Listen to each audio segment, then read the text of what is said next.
Alright, today I've decided to do a video on how to time a Chevy small block or set the initial timing on it. I've seen some videos and they always make it way too complicated, so hopefully this one simplifies it. I'm going to go through some basics first. First of all, you have your carburetor, which is where your gas is mixed, your manifold, which sends the gas-air mixture down to the cylinder, which is where all these spark plug wires run to, where your piston is. And the spark from that is sent from the distributor, and that's a pretty basic explanation of that. I'll go into more detail. Okay, now back to the explanation. First of all, the carburetor mixes the air and the gas, sends it down the manifold into the cylinder where your piston and your valves are. And this has to be all the way up at top when it sparks to shove it back down to turn your engine. This gizmo is the distributor, or dizzy, and it times when the spark gets sent. So first thing you want to do is make sure this thing is all the way up. How you do that is put your finger over the hole where you take your spark plug out, hand crank the engine over,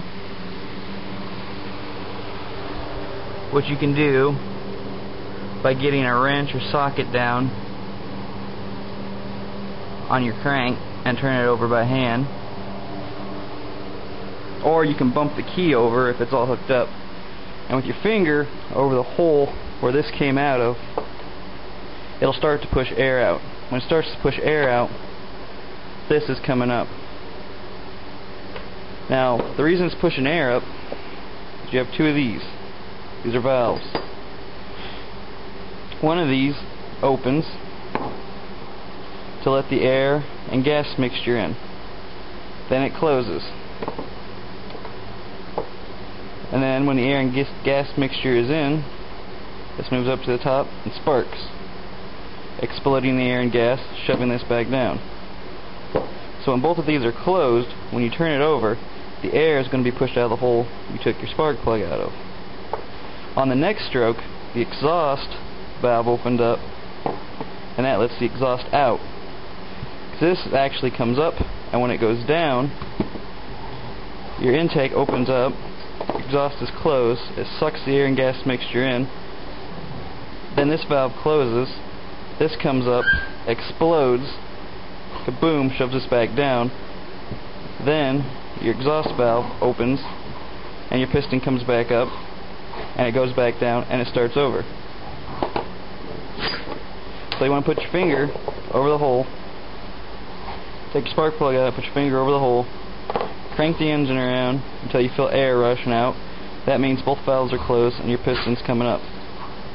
As soon as you feel air coming out of your hole, take and use something. I use this.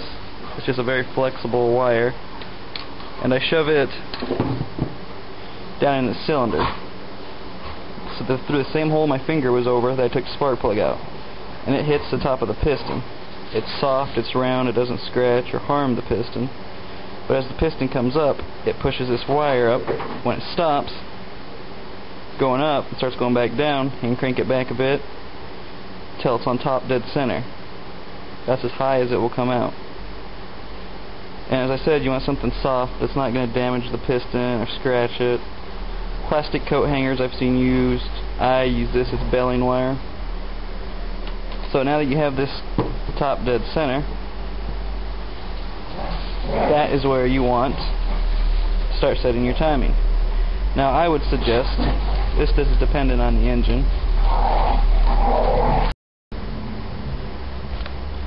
Now that I've got this out, as I've said before, this is dependent on the engine. This is my rough guide that I wrote down on a Chevy small block. Your distributor is in the back. This is the front of the motor. Your cylinders run 1, 2, 3, 4, 5, 6, 7, 8. So I would start with the front driver's side cylinder, pull the spark plug out of that and get your piston top dead center on that. Remembering that, put your finger over the hole and let the air blow out first. As I said, this is a distributor. This is a distributor cap. So when this cylinder is all the way up on your distributor, this is a rotor, and it turns. The distributor is actually powered by a gear in the oil pump.